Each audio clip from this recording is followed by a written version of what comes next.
Radio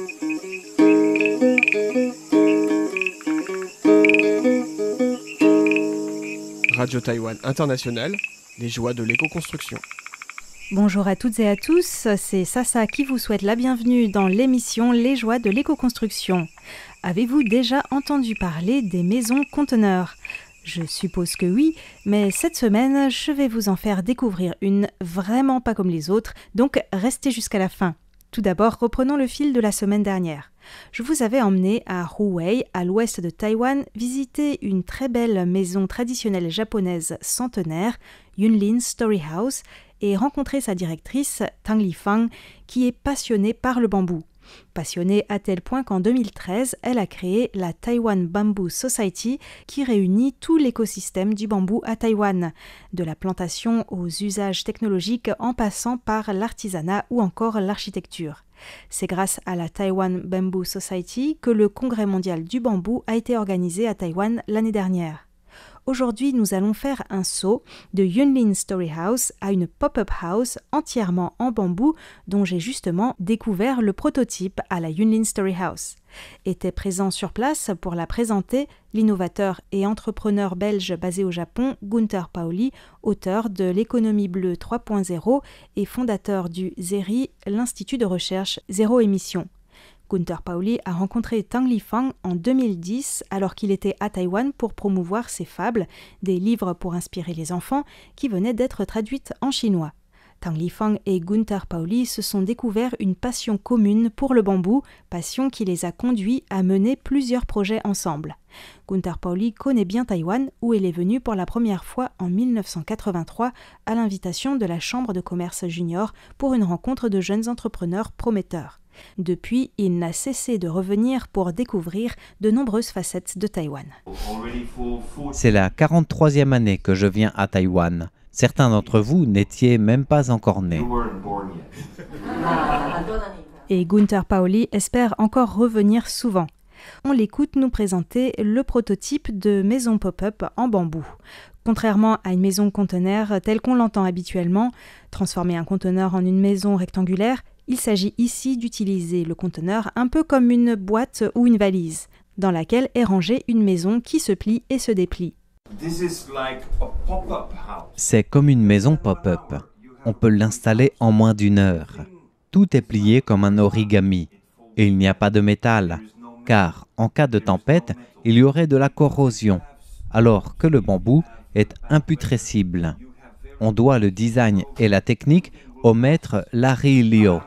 En fait, ce n'est pas un maître, c'est un grand maître. Nous avons aussi eu besoin d'un architecte, Sven Morton. Tout est fait en bambou à Taïwan. Il s'agit ici d'une maquette à l'échelle 1/5. Plus précisément, le matériau utilisé est le bambou mosso, lamellé collé croisé. Pouvant se glisser dans un conteneur, ces maisons peuvent être envoyées dans des lieux touchés par des catastrophes naturelles. Et une fois que les gens sur place n'en ont plus besoin, elles peuvent être transportées ailleurs. À l'échelle 1/5, la maquette ressemble un peu à une maison pour poupées. C'est une très belle maison avec un rez-de-chaussée et 2 étages. Au centre, il y a un espace plutôt fermé qui peut servir à se protéger des intempéries ou pour passer la nuit. Au-dessus et sur les côtés, des sortes d'extensions sont, elles, beaucoup plus ouvertes sur l'extérieur et on peut imaginer y passer des moments de convivialité pendant la journée à l'air libre. Cette partie sort du conteneur en la glissant. Vous la retournez et vous avez une autre partie du bâtiment. L'idée vient d'un architecte suédois qui travaille le bois, Anders Newcrest. Mais nous avons décidé de le faire en bambou, car le bambou c'est mieux.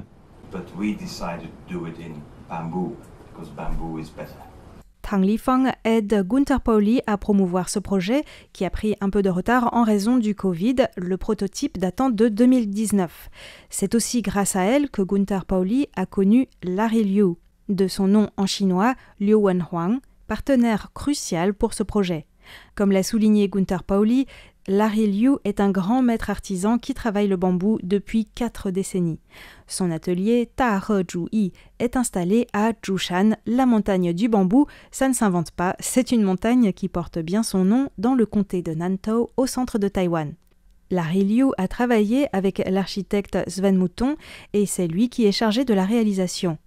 Il excelle dans les techniques de casse-tête chinois, combinant des pièces de bambou pour en faire par exemple des boîtes qui ne peuvent s'ouvrir que si vous découvrez leurs secrets. Nous y consacrerons un épisode la semaine prochaine, je vous emmènerai à Zhoushan visiter son atelier. En tout cas, pour ce projet de maison pliable dans un conteneur, Larry Liu s'en est donné à cœur joie pour créer en bambou un prototype à la fois ingénieux, utile et beau. Gunther Pauli ne tarit pas d'éloges sur lui. Larry Liu n'est pas un homme d'affaires, c'est un artiste. Il rend le bambou encore plus beau que ce qu'il est.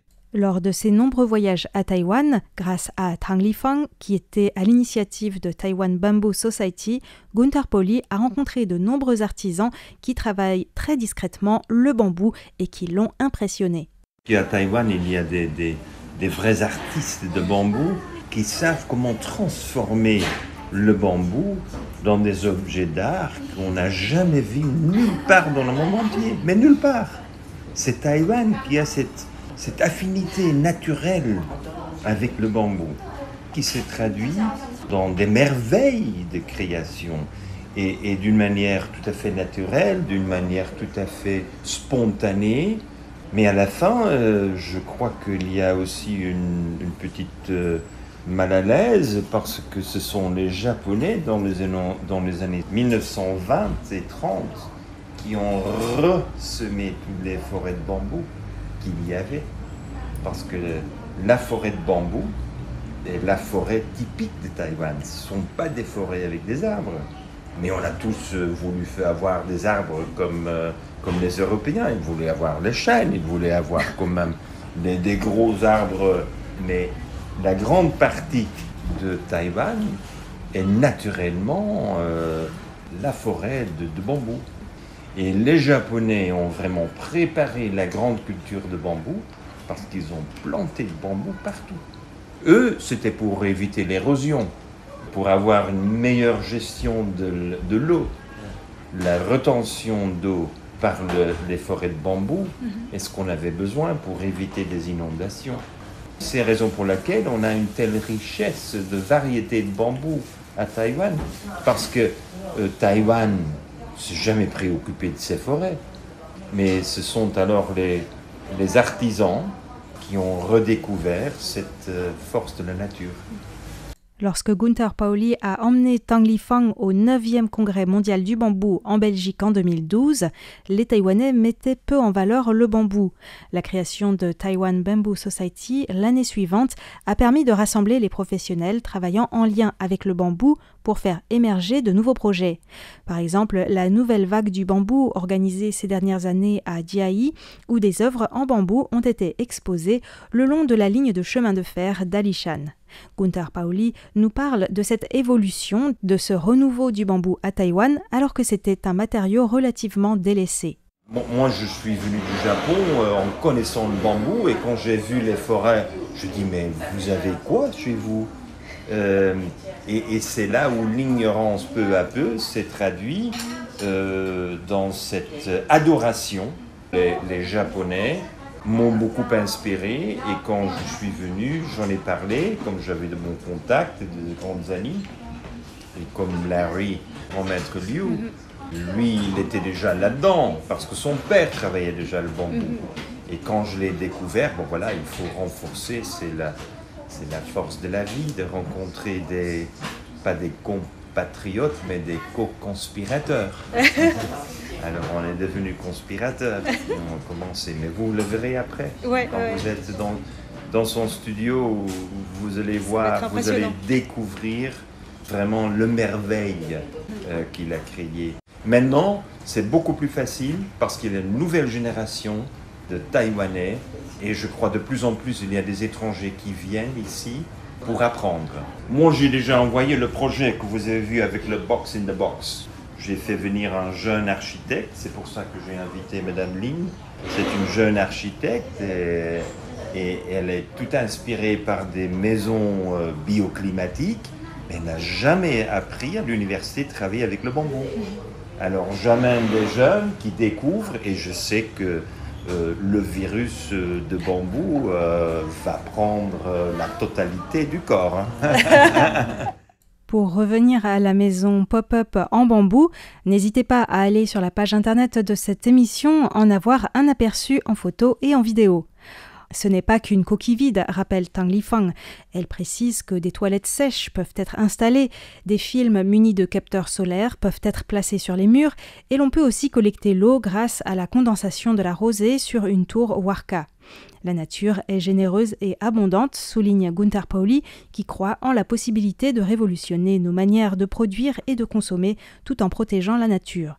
Après avoir vu le prototype, j'espère pouvoir voir un jour cette maison en taille réelle en train d'être utilisée. Bien sûr, après avoir été produite à Taïwan, ce serait une maison très pratique à envoyer par conteneur partout dans le monde pour porter secours après des séismes ou des typhons dévastateurs. Mais ce serait aussi intéressant d'utiliser cette maison pop-up à Taïwan. Déjà pour montrer qu'elle est viable, ensuite pour déconstruire les idées reçues des Taïwanais sur le bambou dans la construction. Leur montrer que cette maison peut résister aux typhons et aux tremblements de terre et que le bambou, lorsqu'il est lamelé, croisé et traité à haute température, peut se conserver longtemps à l'extérieur. Et surtout montrer qu'on peut bien vivre dans une maison en bambou. Allier la nature, l'art et la technologie, comme aime le faire Gunther Pauli. C'est d'ailleurs le titre de l'un de ses livres dans lequel il raconte ce qu'il a découvert et réalisé à Taïwan. Ce serait peut-être dommage de produire cette maison pop-up à Taïwan uniquement pour les envoyer ailleurs.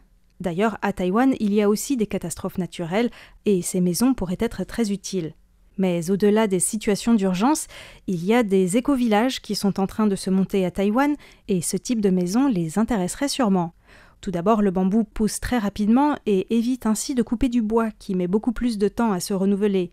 Par ailleurs, les personnes à l'initiative des éco-villages n'ont souvent pas les moyens d'être propriétaires du terrain et courent le risque de devoir partir en cas de problème avec le propriétaire. Dans ce cas, on plie les maisons, on emporte des graines à planter ailleurs et hop, on déménage l'éco-village. On pourrait ainsi éviter le drame de devoir abandonner toutes les maisons que l'on a construites. Les Taïwanais ont souvent besoin de reconnaissance internationale pour avoir confiance en eux, alors espérons que cette maison sera reçue positivement à l'étranger pour ensuite essaimer à Taïwan son lieu d'origine. C'est ainsi que s'achève cet épisode. Rendez-vous mercredi prochain pour accompagner Gunther Pauli dans l'atelier de Larry Liu.